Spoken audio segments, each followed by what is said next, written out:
Jim, our next question sent to CornyDriveThru at gmail.com from Jeff Pollard, Leesville, Louisiana. With all that's happened, maybe it's Pollard now that I see it. Here's Jeff Pollard's question, or Pollard, but probably Pollard. With all that's happened, has 2022 been the wildest and craziest year ever in wrestling? Yes. Really? I don't know. I just want to give you a one-word answer and see if you'd fucking freak out. I don't think so. My God, every year in wrestling is wild for one reason or another. I think everybody's now is going, oh, Jesus Christ, they got in a fight in AEW and the EVPs got suspended and Punk and Chaos or whatever the fuck.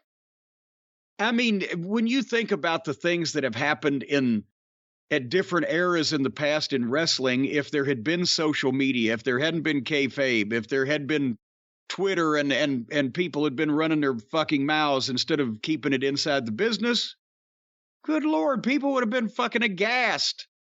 Whether it be, violent fights amongst, wrestlers in the locker rooms or double crosses for the world title or, guys getting fucking, in all kinds of issues with each other that, would just, doing things on the road or whatever that would totally not fly in today's environment. And that was on a regular basis because there were so many more matches, so many more wrestlers, so many more territories. So if you just sat down and compiled all those individual stories, I don't know that 2022 would have been the wildest by any stretch of the imagination. It's just fresh and everybody knows everything. In terms of overall craziness, I'm trying to think of some good suspects. What do you think's crazier? 97 or 84? Crazy. 97 was probably crazier. Or 85, I could even say. Well, shit in 84 and 85 was surprising and shocking and revolutionary or game-changing or whatever, but it kind of all made sense. But 97 was just fucking... The lunatics were in charge at that point in both companies, I think, by then. And the territory's on the way out. But I mean, see, that's the thing. If we're talking about all time, what do you think they said in fucking 31? The original Montreal double cross. Or what do when 73, they're like, it'll never be another year like this.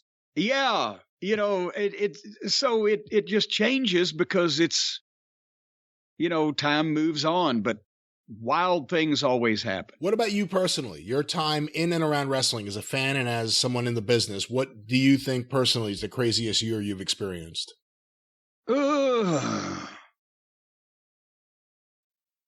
Honestly, now I'm completely lost. I'm trying to think of the craziest year. I mean, the crazy good, 86 was crazy good.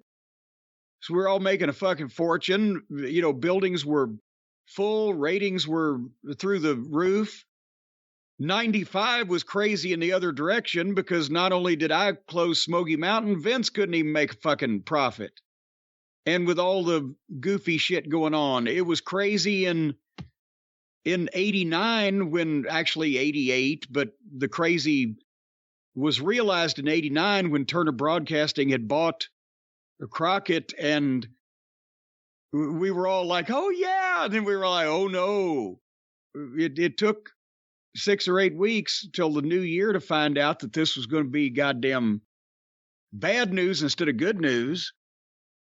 And I mean, since then, for fuck's sake, 2001, every other company of any size in the business goes out of business except for Vince.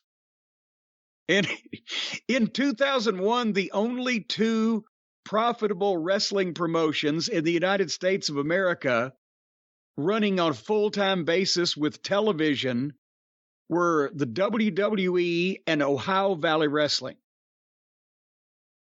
The only 2. So that was crazy. But now it's crazy when you think about it. that there's all these goddamn multiple promotions and they're running somehow, despite the fact that the amount of people who are watching wrestling is goddamn a fifth of what it was in 2001. But if we're looking at 2022 in terms of craziness, Vince McMahon's last match with Steve Austin, and then Vince McMahon resigns from WWE, a new regime in WWE. In AEW, it's really all about the locker room fight. We're still talking about it. And now when you really think about it, things were building up to it for quite some time. That's a pretty crazy story that we still don't have a conclusion to. It's a pretty crazy year, all things considered. Well, that's because there's so many crazy people in it now. You get a crazier year every time you get crazier people, and people are just getting crazier. It's crazy.